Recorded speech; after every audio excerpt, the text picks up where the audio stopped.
Hey, everybody, and welcome to today's training and today's episode on how to structure your workday for focus, consistency, and client success. So, there's a lot of things that we can cover in today's episode, but we're going to kind of break this down into some key things that no matter where you are in business, what phase you're in, if you're feeling like you could be more productive, you could be more focused, you're throwing some spaghetti at the wall, and you want to hone in, we're going to redirect your attention and your action taking in today's episode. Before we jump in, as we've mentioned in previous episodes, a lot of you are wanting to get more active on LinkedIn. You're wanting to create more consistent, thought provoking, and high impact content on the platform that really positions you as an expert. So we've made it super easy. Nancy and I have created a free download for everyone. It's called the High Impact Post Templates for LinkedIn. You get 3 posts, 2 are Mad Lib style. One is actually access to a free GPT that Nancy created that will guide you through creating a post that you can then use on LinkedIn. If you're listening on the podcast, just go to the description of the episode to click the link, name and email, and you will get the template resource right then and there. If you happen to be watching this on social, whether it's YouTube, Facebook, or LinkedIn, just type the word template in the comments and we will send you that free resource. So, Nance, let me just turn it right to you. Let's talk about some of the key things that people need to focus on when they want to turn their workday into a day that is focused. They're focusing on the consistent actions and obviously the client success that they wish to have. Well, first I want to share. In fact, I just got done finishing listening an episode that Marie Forleo did with Robin Sharma. And fresh out of the box, right? As I was listening to it, I mean, he's incredible. Okay. So he's a coach. He works with like some of the top billionaires and millionaires in the world. And he said, you know what? He goes, we really only need like 5 really focused hours each day to get a boatload of stuff done. And he talked a lot about, stop feeling like we've got to work, work, work, work, work, and fill all this time with what we call unproductive work. And let's instead shift to working with intention, right? Let's shift to really staying focused, deciding what it is that we want to get done, making sure that we're performing and we're more productive, with the hours that we set out to do. And so that's what we really wanted to share today, which is, some of the techniques. Obviously, Scott actually introduced me to Robin Sharma years ago, and I just love him so much. Highly recommend if you haven't heard of his podcast. He's actually got really little short nugget episodes that are just fantastic. But he's very much about, again, scheduling your time out, right? Setting intention with everything that we do. And so we want to share how we set intention, right? Each and every day. And, please give yourself grace. This isn't perfect. There are days, Scott knows, sometimes he'll wake up and, he doesn't feel like doing a certain thing, or I'll wake up and I don't feel like doing a certain thing. But setting intentions and setting some frameworks and setting up some routines really help us no matter what, on those hard days, really make sure that we are focused and performing, right? The best of our ability. So, one thing that I want to dive into first, and then I'm going to let Scott kind of, take it from there, is the idea of how important your mornings are. Okay. And I think a lot of us just like we skip right to, all right, we're sitting at our computer. Now, what do we do?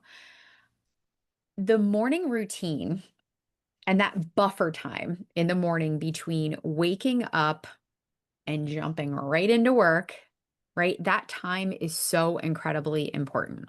Okay. I'm going to share kind of my take on it. Obviously, Scott, can share kind of like his view of it. We've actually just started doing some things separate lately. Um, but years ago, I didn't have a morning routine. I just kind of woke up when I felt like it. I kind of got to my computer when, my body felt like it. And there was no structure to it. And it was rough.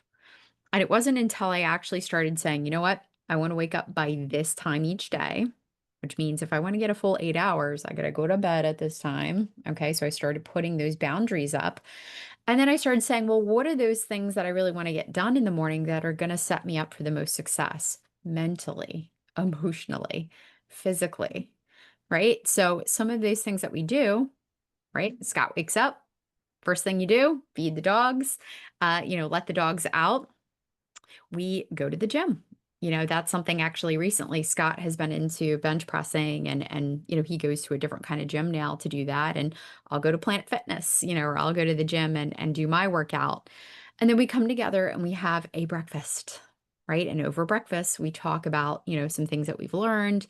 We share some things, maybe from the gym, stories like that. And every single morning, I sit down and I plan out my morning. What do I need to get done for the day? If I had to pick three super important priorities, right? Today I know that I've got to get emails finished, for our upcoming launch.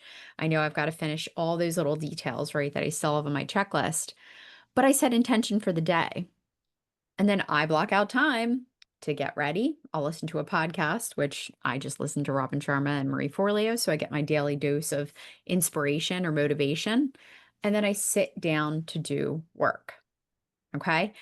The morning itself has probably one of the most been the most game-changing things for me. Putting that buffer between work and also making sure that, my mind's right.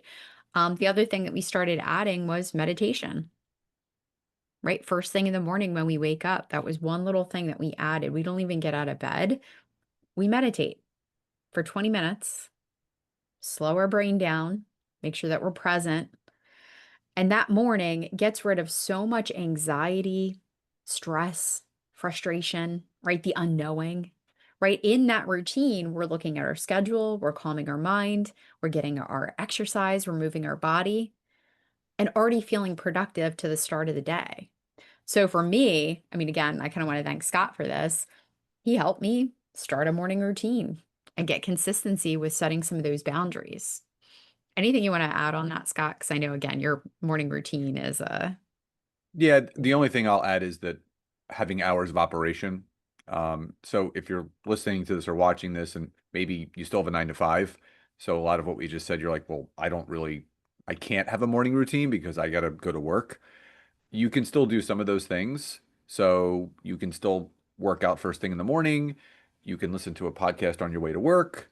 Um, you can do a guided meditation, uh, where you're not sleeping at the wheel and such. So I think any morning routine, I had one when I was at the gym, when I was in the fitness industry. Having a routine sets you up for success, but also I would say the other thing I'll throw in there is just having, if you're an entrepreneur and you do work for yourself, having general hours of operation. So have a specific start time and end time. So we begin our days between 10 and 11 a.m. and we stop our days between 4 and 5. And there's a lot that you can get done in between those times, but I think Nancy kind of covered our morning routine. So having that structure and system in place will set you up for success.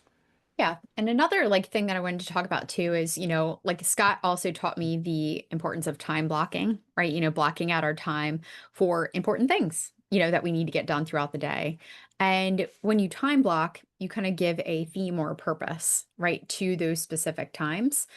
And so, what I want to invite you is theming out your actual day, right? So, it's not just time blocking, it's actually kind of breaking away from just that and taking a look. And an example of this is CEO Mondays, right? So, I actually started doing that a few years ago. In fact, more than a few years ago. It's been probably like 8 years at this point.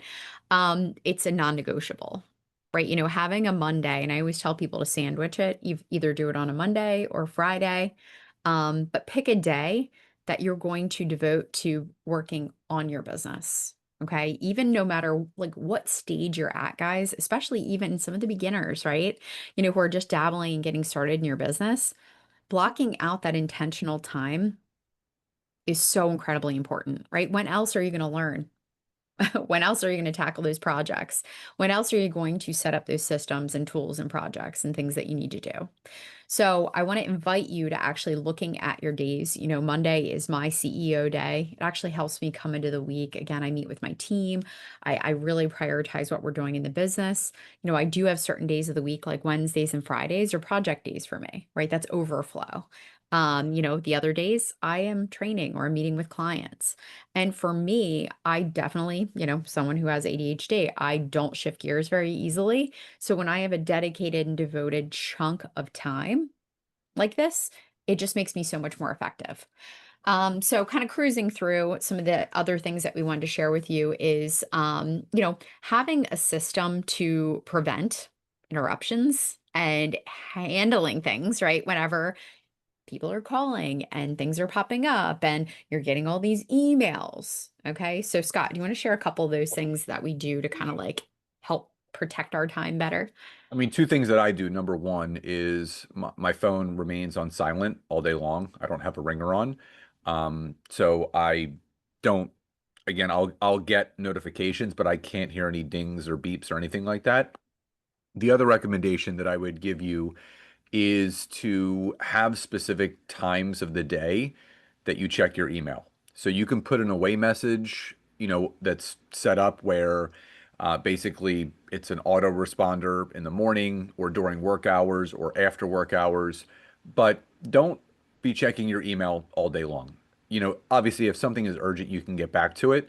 But the recommendation that we make is when you sit down at your desk first thing in the morning, you're getting ready to get into your routine, check your email first thing in the morning, get back to anything that's obviously transpired overnight or from the end of the workday the day before. And then you can check your email one last time before you close out the day. So if you finish your day at 5, check your email at like 4:30, 4:45, see if there's anything urgent that you have to get back to. If it's not urgent, it can wait till the next day. Those are two big things that kind of help me stay on top of everything that we have going on.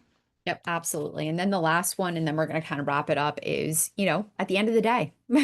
So I will be full transparent. Yesterday, I was just having one of those days where I was kind of staring at my screen and I knew I had to get certain things done and I just couldn't.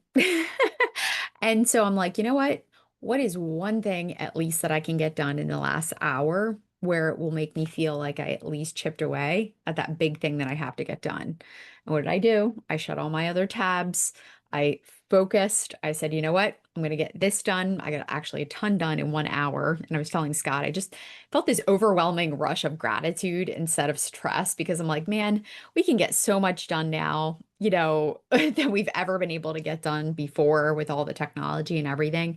So I'm just really grateful for that because I did still feel like I got a lot done. But one end of day practice that we highly recommend is before you shut off that computer, before you close that office door, before you get in your car to leave for the day, take a look at what you've accomplished. Okay. Write down, the things that you've gotten done or you're able to check off your list and just move a couple of those things maybe that you didn't get to do, or maybe it's three focuses for tomorrow that you want to set intention for, right? Just taking those few moments and do a little recap. And that's it. Just close out your day, right? It gives you that little bit of closure where you can kind of close that chapter and you can go home and you can start your personal focus and, kind of shift out of work mode. One last thing that I want to add in that has really helped me and us. If you have the availability to do this, whether you're working at a 9 to 5 or you're working for yourself, after you're done the workday, before dinner, just get outside. Get outside. Nancy and I will take the schnauzers and we'll walk around the cul-de-sac for about 15 to 20 minutes, just getting some fresh air and just debriefing from the day, how our days were, what were some big things that happened to just kind of like connect. And it's just a really great way to unwind and decompress from the day and kind of shift your energy from work mode to life mode. So if you have the ability to even just go for a 10 or 15 minute walk at the end of each day, it's a great way to decompress and obviously relax into the rest of the day that you have for a personal perspective and then get prepared for the day ahead. So just remember, just to kind of put a bow on this, create that morning routine, right? Keep a system in place. Have theme days, as Nancy mentioned, like a CEO day. It'll really keep you on task, but also focusing on the things that you need to focus on. Have a plan to handle those distractions. Nancy gave you some great ones. If it works for you to put your phone on mute or to check your email at a certain point during the day, and that is it, have an away message up, that's great. But also really make sure that before you end your day, make your plan for what you're getting into the next day if you didn't get it done, and get outside, take a nice walk, decompress, really just put a bow on the day by just reconnecting with yourself or a loved one, with the dogs or whoever, and just get outside. As a reminder, if you're listening on the podcast and you want our free high impact post template resource for LinkedIn posts, all you have to do is go to the description. If you want, and you're watching on YouTube, LinkedIn, or Facebook, just type the word template in or resource, whatever you want, or high impact, whatever you want to type. We'll know what it means in the comments and we will send you that link. So we hope you found today's episode helpful. Love and gratitude, and we'll talk to you next time. Bye bye.